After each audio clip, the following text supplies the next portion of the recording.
Hola, ¿qué tal? Espero y te encuentres de lo mejor. Soy Nereida y el día de hoy te compartiré un caso muy fuerte y lamentable que le sucedió a una niña de tan solo 8 años de edad.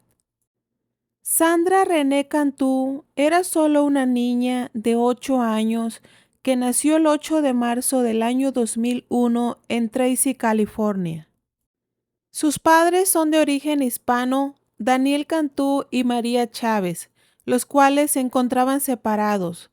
Sandra vivía en una casa rodante con su mamá María, sus 3 hermanos y sus abuelos. Vivía en un complejo de trailers muy pequeño donde la mayoría se conocen. Sandra fue descrita como siempre alegre y extrovertida. A menudo le encantaba jugar con sus amigos del vecindario e hizo amigos con mucha facilidad, con niños y adultos. El viernes 27 de marzo del año 2009, Sandra jugó en la casa de una amiguita después de la escuela hasta aproximadamente las 4 de la tarde y regresó a su casa. Más tarde volvió a salir de su casa diciendo que iba a jugar con otra amiga. Pasaron algunas horas y Sandra no regresaba. Ella a menudo salía a jugar con amigos y sabía cuándo estar en casa. Ya eran las 7 de la noche y Sandra todavía no estaba en casa y su mamá la echó de menos porque era hora para cenar. Su mamá María salió a buscar a Sandra y no había ningún rastro de ella y decidió llamar a la policía y reportarla como desaparecida. Cuando llegó la policía, pidieron una descripción de Sandra y qué vestía ese día. Su mamá les dijo que vestía una camiseta rosa de Hello Kitty y pantalones negros.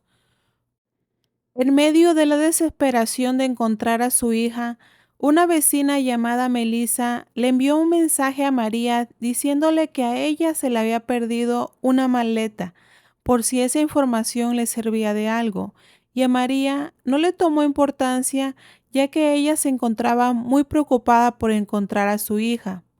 La policía recorrió la zona, llamaron a las puertas de los vecinos y preguntaron si alguien había visto a Sandra y nadie daba razón de su paradero. En su casa tenían cámaras de vigilancia en la parte de enfrente que había instalado el abuelo de Sandra. En el video se puede ver a Sandra saliendo de su casa a las 4 de la tarde. Al día siguiente, la policía había llamado al FBI. Había perros detectores, helicópteros y cientos de voluntarios buscando a la niña. Se ofreció una recompensa de $2,000 y muy pronto subió a $30,000 para cualquier persona que diera alguna pista de su paradero. El caso de Sandra estaba en todos los medios de comunicación y se volvió viral a nivel nacional, todos en la misma voz en busca de la pequeña. Existían dos sospechosos y uno fue el padre de Sandra, Daniel René.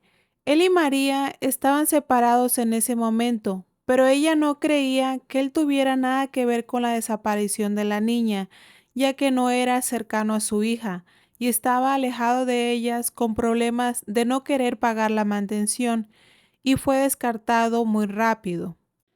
El siguiente sospechoso fue un hombre que vivía cerca de Sandra, a quien la gente creía que era un pedófilo. Conocía a Sandra y se le había visto besándola en los labios 2 años antes de que Sandra desapareciera. Ella tendría 6 años y esto sucedió en una alberca.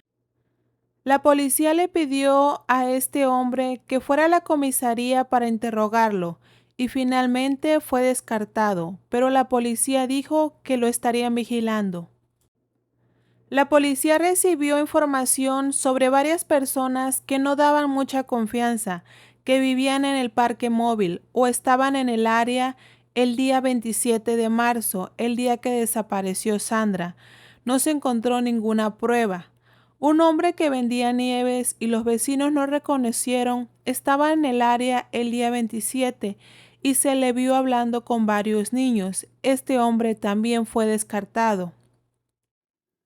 La policía también recibió información sobre una camiseta de Hello Kitty encontrada en el basurero local. Esto resultó no ser de Sandra. era del color y tamaño equivocados. Esto fue confirmado por su madre María. La policía se apegó mucho a este caso y se sintieron decepcionados de que cada pista fuera un callejón sin salida.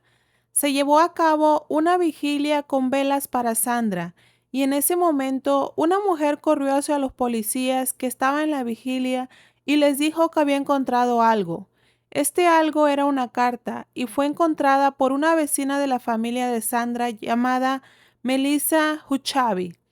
Ella era maestra de una escuela dominical de 28 años, quien le daba clases a Sandra, y era madre de la mejor amiga de Sandra de 5 años.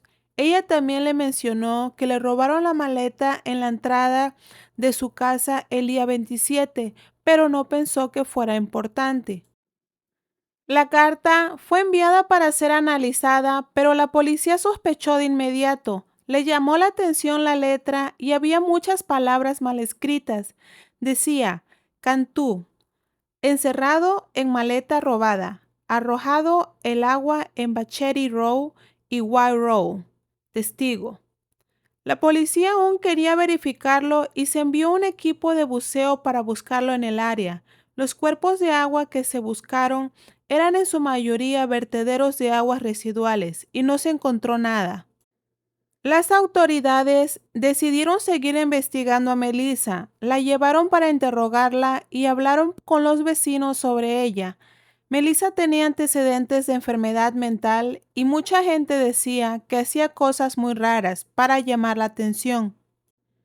El 6 de abril del año 2009, la policía recibió una llamada telefónica de un empleado que trabajaba en un estanque de riego. El empleado dijo que había descubierto una maleta cuando vaciaba el tanque. Efectivamente, se encontró una maleta negra atada con una cuerda blanca. Tenía un olor abrumador a descomposición y fue trasladado a la oficina del médico forense. La pequeña Sandra finalmente había sido encontrada. Su cuerpo estaba muy descompuesto, pero finalmente fue identificada por la ropa que vestía ese día de su desaparición.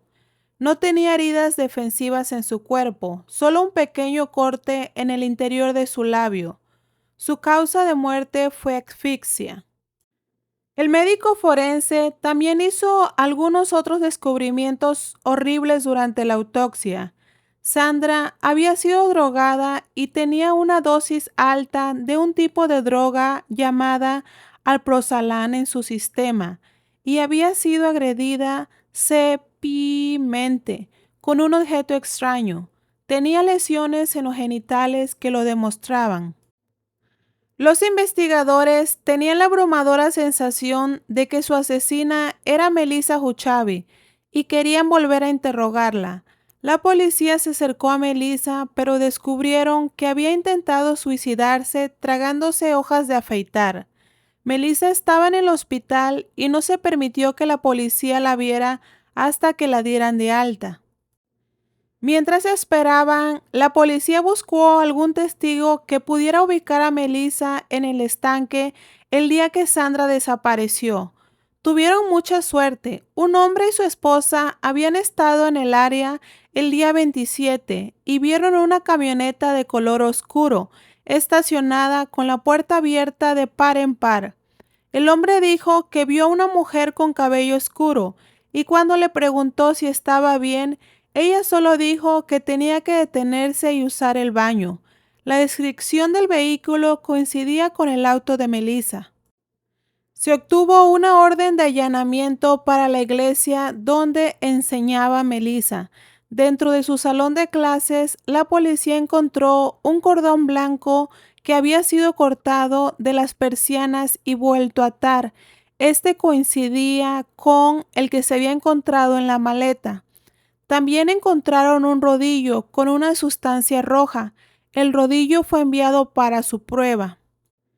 A pesar del montón de pruebas que se tenían contra Melissa, querían más. La policía esperó hasta que salió del hospital y ese mismo día, ya estando en su casa, Melissa le pidió al hermano de Sandra que viniera a jugar con su hija de 5 años. La policía corrió a su casa y descubrió que no había niños en su casa en ese momento. Melissa probablemente estaba tratando de atraer a otro niño a su casa. Melissa también había enviado un mensaje de texto a los Cantú el día que Sandra desapareció sobre su maleta perdida. La policía trajo a Melissa para interrogarla y la confrontó. Ella lo negó hasta que la policía mencionó al testigo en el estanque. Ella les dijo que fue un accidente. Dijo que estaba jugando al escondite con Sandra y su hija y que Sandra se metió en la maleta. Melissa luego dijo que puso la maleta en su auto y fue a la iglesia. Cuando salió, Sandra estaba sin vida. Dijo que entró en pánico y decidió deshacerse de la maleta.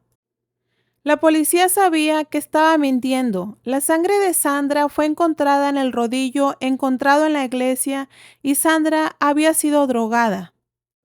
Melissa fue arrestada el 10 de abril del 2009, pero la policía quería más pruebas. Obtuvieron una orden para revisar su computadora y descubrieron que esto no fue un accidente, fue premeditado. Melissa había buscado en internet cómo quitarle la vida a un niño y buscó otro asesinato en el que un padre asesinó a su hijo y se deshizo del cuerpo colocándolo en una maleta. La teoría de la fiscalía era que Melissa trajo a Sandra a su casa. En las imágenes de vigilancia se ve a Sandra mirando en dirección a la casa de Melissa y caminando. Dijeron que Melissa le pidió a Sandra que fuera a la iglesia para ayudarla a decorar. Cuando llegaron a la iglesia, Melissa le dio a Sandra un poco de jugo que contenía el medicamento y esperó hasta que Sandra se desmayó. Melissa finalmente aceptó un acuerdo de culpabilidad para evitar la pena de muerte. Se declaró culpable de asesinato en primer grado y secuestro. Fue sentenciada a cadena perpetua sin posibilidad de libertad condicional. Melissa tenía antecedentes de drogar a personas, incluido otro niño, y se encontró la droga en su bolso y en su casa. Hasta aquí, amigos, doy por terminado este caso tan lamentable de la pequeña Sandra, que solo buscaba jugar. Afortunadamente, se está haciendo justicia, aunque esto nunca regresará a Sandra. Escríbeme en los comentarios tu opinión sobre este caso. Cuídate mucho y nos vemos pronto.